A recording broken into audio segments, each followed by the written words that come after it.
kenapa kok banyak orang yang tertarik dengan solusi instan? Nah itu berarti apa? Dia sudah terjebak sama logika yang salah. Tapi Mas, saya kan hutang saya 10 miliar, Betul, anak ya. saya sakit, istri saya minggat ya, itu kan. Saya pernah ngalami di fase itu dan saya sadar bahwa bukan ritual itu yang membuat berubah.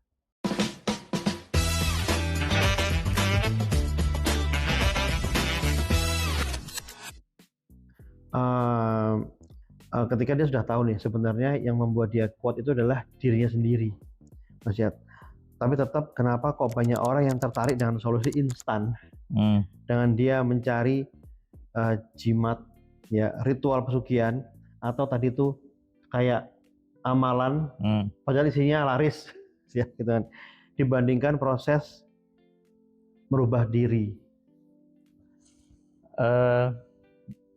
Karena mungkin dengar-dengar kisah-kisah zaman dulu, kemudian kisah orang yang dia ketika habis bertapa di sini jadi kaya, ketika dia habis dibuka ininya jadi kaya gitu ya.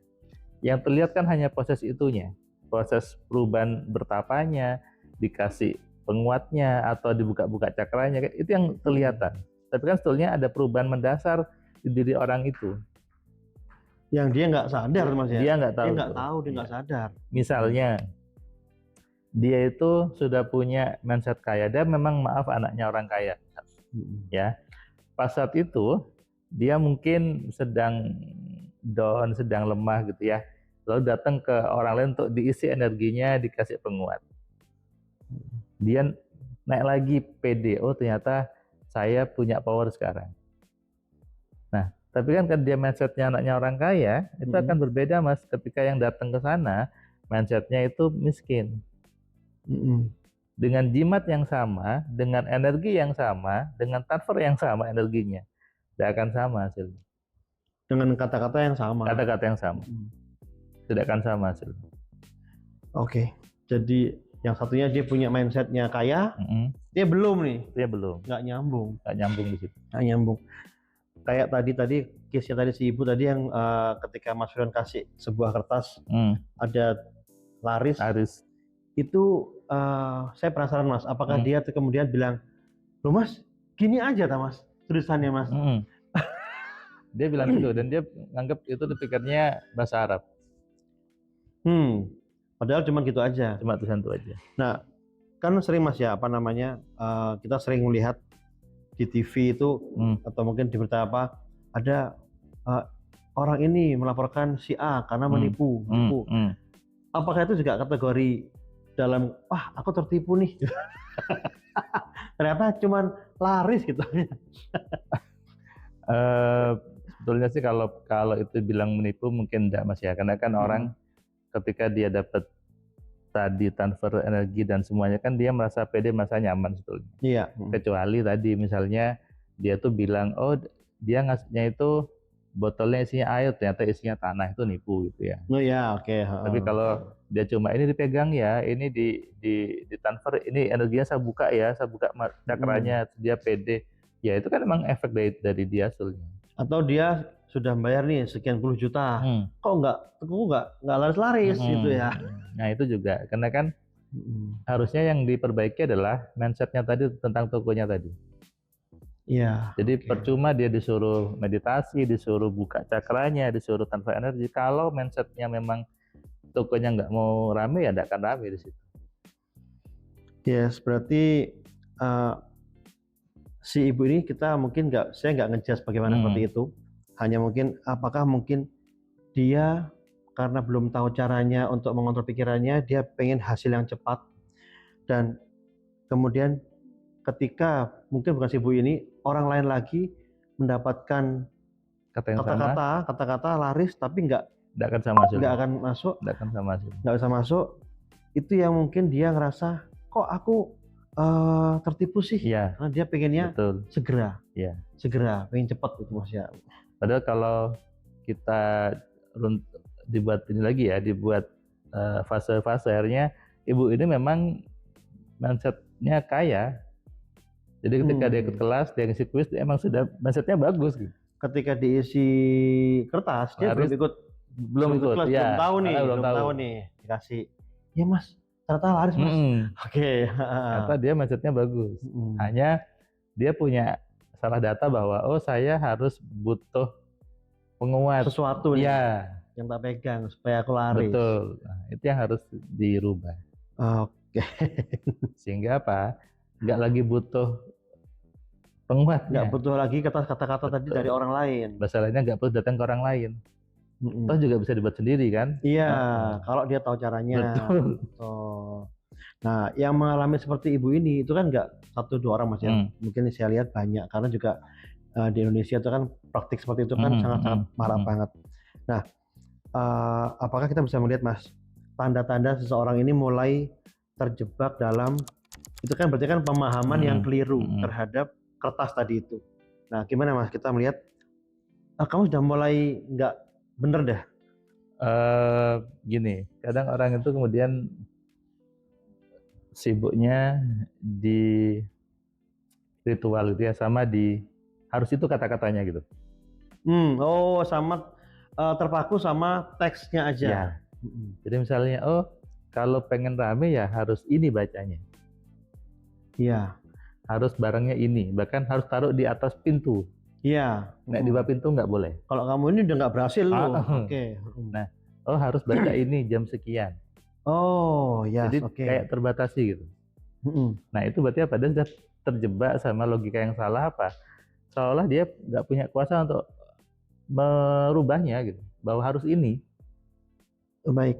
Misalnya harus nyiram air depan tokonya setiap jam 9 pagi. Setiap jam 9 pagi. Kalau nggak gitu nggak ramai tokonya. Oh, itu berarti indikator Mas ya. Indikator ketika dia sudah punya waktu tertentu, jumlah tertentu. Pokoknya dia tidak punya kebebasan. Betul. Itu sudah indikator dia masuk dalam pemahaman energi yang salah. Tadi. Sehingga ketika dia di satu sisi satu waktu dia nggak jalan, dia akan mencarinya yang sama lagi. Iya. Oh, yang cara ini nggak bisa ya? Nah, akhirnya airnya bukan air itu, air dari 3 sumber yang berbeda misalnya. Oh iya. Nah, itu yang harusnya mulai dibenahi bahwa bukan airnya yang punya power, tapi pikiran. Oke. Memang kalau dilihat tadi kan dia punya solusi yang saklek, akan kontras sama kehidupan kita kan sangat-sangat dinamis. Betul. Berarti ketika dia sudah melawan kehidupan, wah kamu berarti terjebak nih, gitu Mas ya. Siap. Oke ya teman-teman ya, itu adalah indikator kalau dia sudah mulai terjebak dalam energi yang salah, pemahaman energi yang salah. Nah sekarang itu kalau menurut Mas Firman itu apa harga yang harus dibayar seseorang? Tadi kan kita bicara masalah kita memahami pikirnya sendiri daripada untuk mencari ke orang lain. Nah itu harga yang harus dibayar oleh seorang ketika dia sudah terlalu lama terjebak di pemahaman yang salah itu apa Mas? Dulu saya pernah di fase itu, jadi muter-muter ke sana kemari gitu ya, suruh bertapa, suruh mandi di sungai, berendam di rawa-rawa dan sebagainya gitu ya. Udah kayak ini Mas ya, anti pasukan khusus. Kayak Kopassus ini. Setengah malam di kuburan. Nah, mungkin sebetulnya sih ketika teman-teman nonton video kita itu harusnya adalah sebuah harga yang tidak terlalu mahal untuk bisa berubah. Artinya apa? Oh ternyata nggak seperti itu. Saya pernah mengalami di fase itu dan saya sadar bahwa bukan ritual itu yang membuat berubah. Iya. Bukan bacaan yang buat berubah. Bukan dibuka-buka mata batin yang buat berubah, juga bukan buka cakra atau energinya. Tapi ketika pemahaman saya berubah, ketika pola pikir saya berubah, maka hidupnya juga berubah. Yes, jadi yang dibenahi itu adalah pondasinya ya Mas ya? Pondasinya. Karena saya juga sempat dengar juga semakin mahar yang dibayar kepada si orang yang beri energi ini, semakin bekerja. Betul. Dan itu nggak bisa dilakukan cuma sekali, ya. Kan berkali-kali. Anggaplah misalnya sekali datang let's say 5 juta kan ya. Itu kalau dilakukan setahun sekali, sebulan sekali kan berarti kan 60 juta Mas ya. Dan memang akan dibuat seperti itu. Karena case by case loh. Case by case. Kamu kan mintanya kan selamatnya mobilnya Betul. nih. Ini. Kalau rumahnya ya ini. Ya. Besok sepedanya. Ya. Tiga case by case. Iya, besok sepatu rodanya. Semuanya dapat ya Mas. Iya. Nah, padahal itu kan semuanya ya dia bisa buat sendiri gitu loh. Berarti yang dia alami sebenarnya bukan dia kekurangan energi, dia sebenarnya bukan harus setiap ini diisi, tapi yang diperbaiki apa Mas? Pertama kali supaya dia tidak terjebak dalam kan habis uang segitu banyak itu ya. Artinya dia bukan kurang energi tapi dia kurang pemahaman. Kurang memahami. Makanya kan kenapa kita buat podcast ini, kita buat YouTube ini kan untuk memberikan pemahaman bahwa kamu bisa loh. Kamu sudah waktunya berhenti loh. Dan mungkin nih teman-teman yang terpapar video ini, nonton video ini itu sudah di fase itu juga. Sudah banyak melakukan kegiatan-kegiatan dan kan mungkin sudah keluar uang banyak juga. Ketemu video ini dan ya mungkin saatnya sudah untuk berhenti. Iya, jangan kamu cari ke tempat lain lagi yang ketemunya lagi sama-sama lagi. Betul. Tapi kamu cobalah cari untuk apa yang diberi pondasinya tadi itu. Ya, berarti ini masih ada harapan untuk teman-teman yang sudah mengalami hal itu untuk bisa membenahi pikirannya ya Mas ya. Yeah. Dan di kelas ada Mas Firman punya kelas namanya AMC Mas ya. Alpha Mind Control, berarti dia akan mengontrol pikiran di kondisi alpha. Nah, itu berarti untuk menyelesaikan atau untuk menyelamatkan teman-teman yang sudah merasa seperti aku sudah harus nggak tahu nih mesti ngapain lagi. Ya, selesai caranya masuk mempelajari dirinya sendiri supaya dia bisa memahami tanpa perlu harus masukan dari orang lain atau benda-benda lain dari luar. Nah, yang pertama akan dipelajari di kelas itu apa, Mas?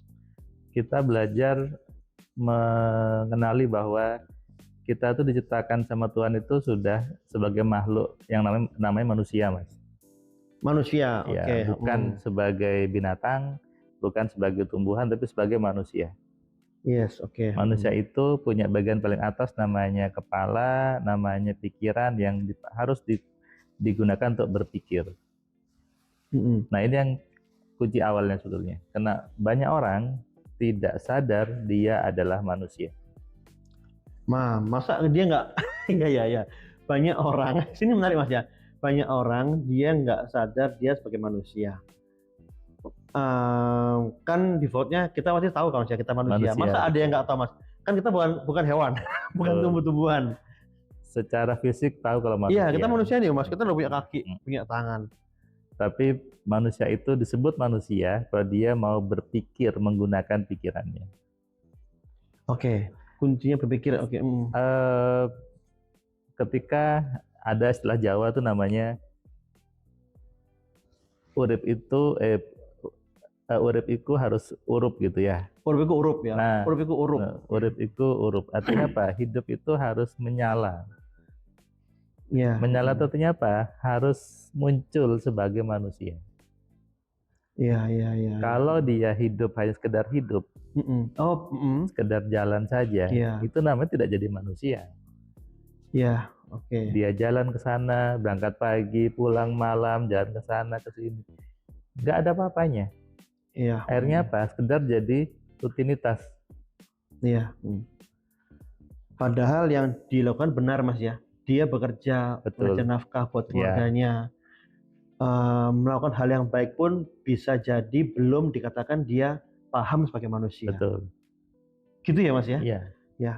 Saya juga sempat dengar sih katanya kalau cuma sekedar kerja, sapi juga kerja. Betul, gitu sama ya. kan? Iya. Kalau sekedar apapun itu intinya kalau cuma sekedar melakukan kegiatan fisik, hewan juga bekerja. Sama. Kalau tumbuh, pohon juga tumbuh. Betul. Tapi mereka, pohon dan hewan ini tidak ada pikiran. Oke. Siap, oke Mas, siap. Dan di kelas AMC ini memang kita mempelajari fokus untuk membenahi pikiran mulai dari dasarnya Mas ya. Dari dasarnya. Fondasinya. Mengenali dulu, baru kemudian kita akan bersahabat, kita ajak yang benar. Nah, sehingga terbebas tadi bahwa kita tidak perlu lagi minta penguat keluar, minta air ke orang lain, minta jimat, minta dibuka energi dan sebagainya. Menarik Mas, menarik. Jadi ketika mereka setelah ikut kelas AMC ini, yang Mas Firman pasti banyak Mas ya perubahan yang apa teman-teman alumni ini berubah. Yang sering terjadi peserta setelah melakukan ikut kelas AMC ini melakukan step-stepnya, itu apa Mas perubahan yang sering Mas Firman lihat? Yang saya buat saya senang gitu ya, ketika mereka bilang ternyata saya nggak butuh lagi jimatnya. Ternyata nggak butuh jimat lagi nih. Dan bahkan saya pernah dapat kiriman gitu ya, bahwa dia membakar semua jimatnya setelah belajar AMC, dia pulang ke rumah dia bakar semua. Karena dia tahu bahwa yang buat hebat bukan jimat-jimatnya tapi dia sendiri. Padahal kan kita tahu kalau misalnya ini ada yang punya jimatnya, ini benda A, B, C, D itu dia hilangin semuanya. Cukup dengan diri sendiri. Berarti percaya diri bisa. Siap, Mas. Tolong Mas beri nasihat, termasuk mungkin saya Mas ya, yang pernah mencari kesana kemari energi ya apa Mas? Yang Mas Firman sampaikan satu aja kepada orang yang sudah kesana kemari mencari energi. Kita perlu ingat bahwa kita adalah manusia diciptakan oleh Tuhan. Tuhannya itu maha hebat, maha baik. Tentu kita juga punya power yang luar biasa. Artinya apa? Tidak mungkin Tuhannya menciptakan manusia itu disebut makhluk mulia tapi sama dengan hewan lain. Dan itu ada tambahan biasanya di banyak ayat di Al-Quran, itu hanya dipahami bagi orang-orang yang mau berpikir. Oke.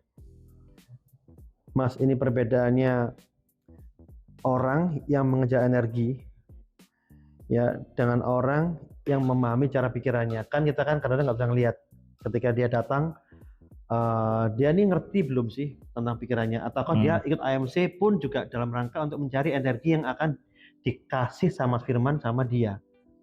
Mas bisa langsung tahu ya, ini bedanya apa nih? Dia nyari energi apa pengen tahu sebenarnya nih? Iya, jadi biasanya itu mereka kan juga menyebut kata energi. Iya, energi. Bahkan dia mengatakan bahwa Mas Firman, aku nih sedang jelek energinya. Bahkan dia dengan PD saya sedang di level jelek energinya. Karena dia mengalami jadi yang jelek, maksudnya. Sehingga saya tanya, Pak, kalau Bapak bilang di level jelek, seberapa ukurannya jeleknya, Pak? Levelnya di level angka berapa? Iya, oke. Saya kan tidak bisa jawab. Tapi Mas, saya kan hutang saya 10 miliar, anak saya sakit, istri saya minggat ya, itu kan. Nah, itu tapi dia kalau kita dikatakan dikasih angka dia nggak jawab. Berarti kan terlihat bukan level energi. Oh iya. Bukan levelnya. Level kan ada angka harusnya. Level ada angka, oke. Tapi kan dia sendiri yang kemudian membuat justify bahwa level energiku sedang lemah. Padahal bukan itu, tapi apa? Program di kepalanya yang banyak salah. Oke. Tapi dia kan sedang kondisi yang itu tadi, Tos. Tapi saya tuh kondisinya lagi gak punya uang Mas, lagi begini Mas, tolong saya beri solusi cepat nih bagaimana. Berarti dia mencari energi. Iya. Dan itu di AMC sebentar, coba kamu ABCD ini kamu ngerti. Bisa begitu ya Mas? Saya kan berikan pahaman dulu. Oke. Kenapa? Itu akan berbahaya ketika dia cuma tadi dikasih penguat dan sebagainya. Oh, akan sama tadi itu ya. Kamu tadi misalnya utang lunas selesai nih. Betul. Tapi besok dapat lagi nggak tahu lagi. Oke. Siap, menarik Mas. Oke, terakhir Mas ini Mas, tadi kita pembahasannya panjang Mas ya, panjang tentang energi, kesalahpahaman energi. Kalau boleh dirangkum dalam satu kalimat penutup dari Mas Firman, apa kesalahan memahami energi yang paling sering membuat orang dalam tanda kutip tertipu? Karena banyak orang merasa bahwa dia makhluk yang lemah, kemudian dia merasa bahwa kalau dia dapat transfer energi dia langsung berubah. Instan. Padahal sebetulnya itu butuh program didikannya disamakan dulu, disinkronkan, baru dia berubah. Dan itu bisa jadi nggak instan. Bisa jadi nggak instan. Tergantung orangnya ada di posisi mana ya, di Mas? program didikannya sudah banyak bagus atau banyak jeleknya. Oke. Tapi kan tadi ketika ngomongin tadi energi, orang merasa bahwa kalau aku baca ini sekian puluh kali langsung berubah. Kalau aku megang ini langsung berubah. Kalau aku dikirimi energi, aku langsung seperti ini. Nah, konsep ini membuat orang kemudian lupa bahwa perubahan itu adalah dari dalam dirinya, bukan dari luar. Siap. Menarik, Mas. Jadi sebenarnya energi ini kita tidak perlu mencari, tapi sudah diberikan oleh Tuhan ya, oleh Allah kepada kita. Hanya kita belum tahu cara menggunakannya, sehingga kita butuh trigger dari luar. Yang sebenarnya kita bisa sendiri untuk memberdayakan diri, benar seperti itu ya. Kita memberdayakan diri sendiri, seperti itu. Di Indonesia, 98,9% tabungannya berisi di bawah 100 juta rupiah. Artinya, hanya 1,1% yang punya saldo tabungan di atas 100 juta rupiah. Berarti yang kaya hanya sedikit. Permasalahannya adalah di pikiran banyak orang, di mindset banyak orang. Dari kecil terbiasa untuk belajar, bekerja, dan bekerja. Tidak diajarkan bagaimana berpikir yang kaya. Itulah kenapa saya buat kelas AMC untuk mengenali program yang mana yang salah di kepala Anda, apakah Anda termasuk orang yang takut sama uang ataukah suka sama uang, dan Anda belajar bagaimana merubahnya. Ikuti kelas AMC dan temukan kesalahan besar di hidup Anda agar Anda bisa berpindah dari golongan yang banyak tadi ke golongan yang sedikit, golongan yang 1,1%. Temukan jawabannya di kelas AMC.